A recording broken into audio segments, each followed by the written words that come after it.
Hi,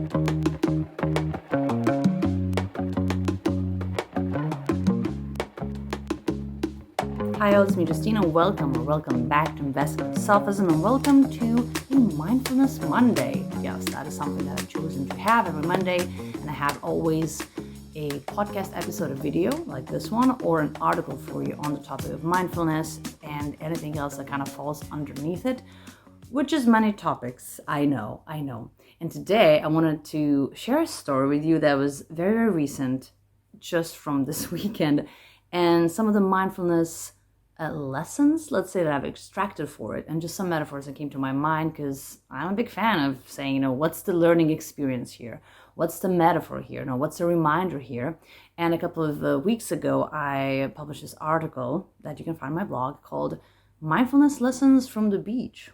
Wait, what?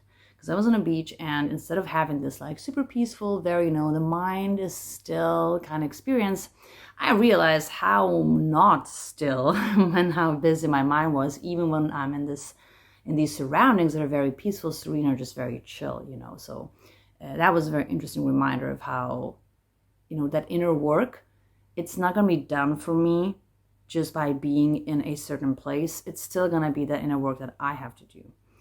And so some lessons, reminders, and metaphors from this weekend I want to share with you that I spent camping. It was very cool. I just came back from South America now to Europe, and I went camping with my sister and her friends. And a part of the camping experience was kayaking, which I don't have almost any experience with. So it was very interesting. I was like, I'm going to see how my upper body is doing in that respect, And I was a bit worried, but I was way more excited than worried. And it was really cool. We started kayaking. I'm like, I think I'm doing fine. We had this system of connected or interconnected lakes, and it was just really beautiful. We had this tiny dog that this one couple had, and the dog was on a paddle board, and it was just so cute to see. So it was really everything was going really well, and it was all really good. Also on the way back, it was just me and my sister kind of going very slowly, talking, or kayaking, and we realized that, I think the wind just got stronger, and we're kayaking against it. And suddenly, we were kayaking at this ridiculous speed. It's like, I feel like I'm kind of in place, but maybe I'm moving forward. Anyway, but it was just so difficult, and then even my brother-in-law came, and he was like, let me not lead you, but kind of help you in ways. It was just more fun to be three of us. Anyway, and what would have taken us probably half an hour to go to the shore took us, I assume, maybe 2 hours. And the shore was so close, and it was just going so slowly. And then at the very end, it's like, okay, summon all the strength that you have. And that saying or stories of, mothers lifting cars of their children if something happens, this supernatural strength suddenly appears when you need to do something. I'm like, I am not a mom, and I don't have situations like that. So this is my lift the car of a child kind of moment. Just use everything you have. And I think I did, and we reached the shore, and everyone apparently was struggling at some point. So okay, it wasn't just us, but it was just this really, I don't know, for me it was very comical also how slowly we're going. And then I had if you're watching this as a video, I have my bruised thumbs from just holding on to everything. Anyways, a sports injury. And so that's not even it, because then the next day, everyone left. We're like, you know what? The day seems very nice, kind of nicer than, the previous day. Let's go kayaking again, just to use the time. I'm like, hell yeah. Anyway, we're saying, well, we're definitely not going to get ourselves into the same dramatic situation as yesterday. We'll be more careful. And if we see something, the wind is coming, or, the clouds are getting darker, we're going to definitely notice that. I'm going to go home very quickly. And then a couple hours later, we're kayaking, once again, going in the system of interconnected lakes. And at some point, we're like, trying to avoid the swans, not to get attacked, as you do. And at some point, I turn around. I'm like, oh no, I think this is worse than yesterday. And we see this sky that's not black, but very, very, very dark blue. And you can see like it's raining already there somewhere. I'm like, oh, Jesus. Anyway, turn around, start going just like in whatever straightest line back to where our campsite was. And we're going, and the wind is getting worse and worse. And at some point, it's like, oh my God, the storm is here. Like, it's here. And not even I'm going very slowly, like very, very ridiculously slowly. I'm not moving forward. I'm using all that strength. Like, it's just not happening. And it's just getting worse. I think I'm going backwards, if anything, like to the shore. Just go to the shore. We're gonna hide in these bushes, like three of us. It was very cute. It was like very lovely experience.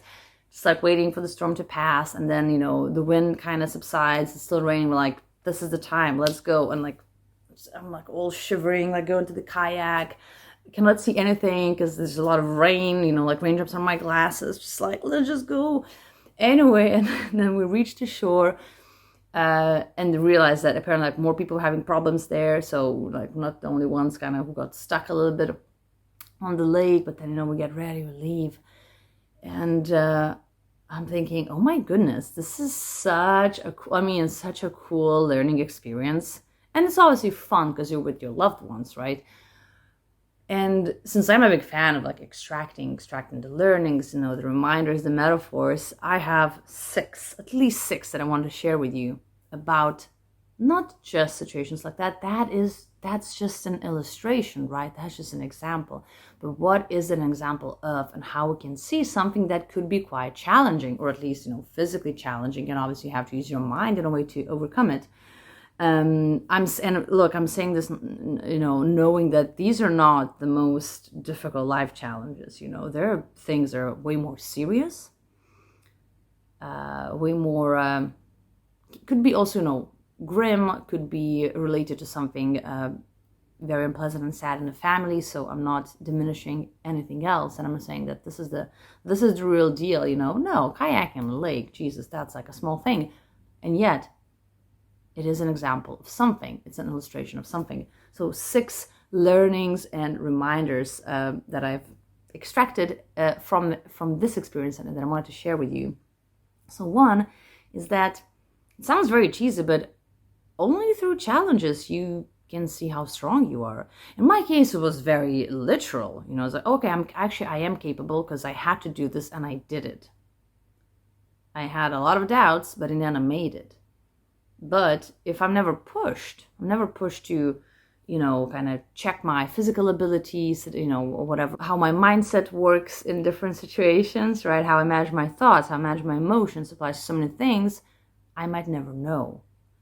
So it sounds cheesy, but I think it's very true, very true in a way. Another thing, round number 2, was that sometimes, or maybe always, you can only do the best that you can.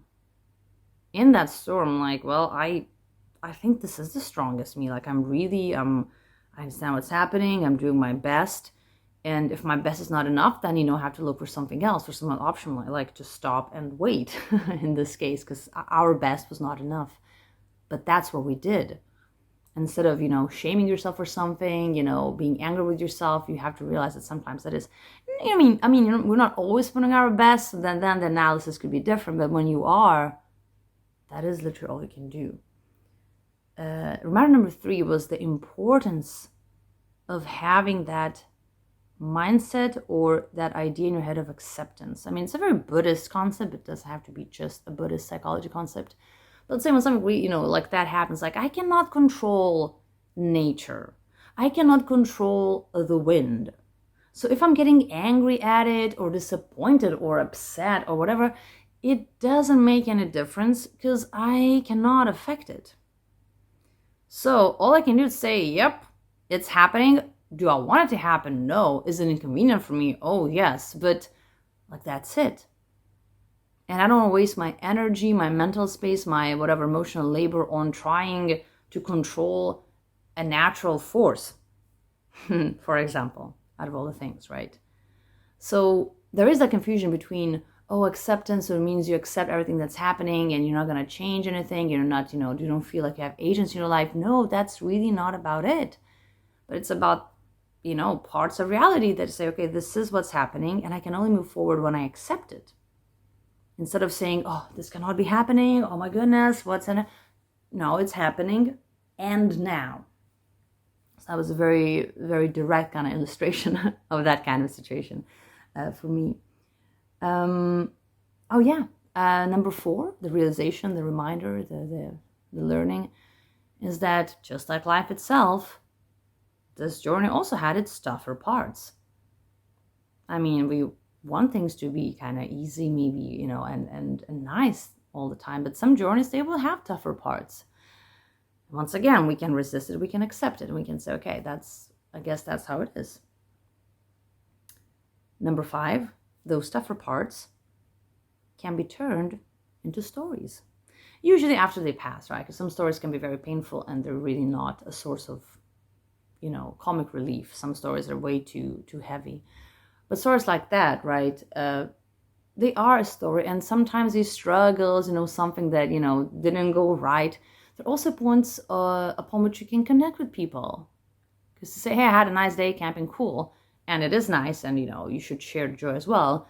When we talk about struggles, maybe something didn't go well, maybe I failed somewhere, right? Oh, the identification you can get with other people through that, I think it can be very underrated, and there is a lot of power and just can be a lot of joy of sharing these stories, just like what I'm trying to do now also. And the last point, point number 6, I was thinking that, man, sometimes even if you had known, maybe now I'm thinking, if I had known that we would go kayaking and then the storm will kind of catch us there and I'll be very cold for a long time and then I have to, bring myself home through these kind of miserable conditions, would I still have chosen it? And looking at everything and how it brought us together, literally, and, we're laughing at it the whole time. Yes, I would have chosen it, actually. Not every experience that is bad, so to speak, we would choose. And there are some, once again, very serious, sad life situations that, of course, we would never choose. We would never choose them. But there are so many that are not that grave and not that serious and, life-threatening or anything, that when you look at the whole, you know what? It's worth it. Was it worth it? Oh, yes. So I think there's so many ways how we can, look at, obviously, just like that one experience that we have and what we can extract, and especially if it's a bit challenging, how we can, what we focus on, first of all, because we can focus on the negative the whole time so easily. This went wrong, this was bad, this wasn't how I had expected it, oh my goodness, we can always make a list, right? If we choose to focus on that, we can, the mind will do that. But we can also choose to frame our experiences and our challenges, especially something that we even choose to frame in the first place as a challenge, and do we, in a different way. So how we frame that becomes so important. So I invite you to do 2 things to kind of keep that in mind. And when you catch yourself thinking of something that was challenging or is still or has been whatever a challenge, say, are there healthier ways? Since I kind of have to go through this, is there a healthier way how I can frame it? So I invite you to kind of think about it, to sprinkle some awareness there. And thing number 2, action number 2, I do have a whole guide. It's like a very quick one, just several questions, but they're good questions, because we know that some questions are much better to ask than others. Some questions can be much more empowering and expanding our horizons than others. And I have a very quick guide how to reframe our challenges by asking those good questions. And you can get it when you actually sign up there on my website. And I'm linking that linking a link, not a great style there, but hey, in this video, in the description of this video, so you can just click on it and get the guide kind of right away. Really, to have it, to have a set of reminders that I think we all need. Like, I need them all the time, to be able to take my cute whatever challenge and say, okay, how can we be friends? How can we have a healthier relationship? Because to expect a life without any challenges, without anything that would go in a way that we didn't want it to go, it's just not very realistic. So if there is a skill to build, I think that skill is to learn how we can frame it, how we can deal with these experiences, and not how to reject them and hope not to have them. From experiences as ridiculous as kayaking against the wind to something much more serious, much more significant, much more life-changing sometimes. So I hope you keep that in mind. I hope you get the guide, because it can really help you. I've poured a lot of what I've been learning and then experiencing myself there. I think it's an excellent guide, so I hope you check it out as well. Thank you for your time. Wishing you a nice Monday or any day on which you're watching or listening to this, and I hope to see you soon. Bye-bye.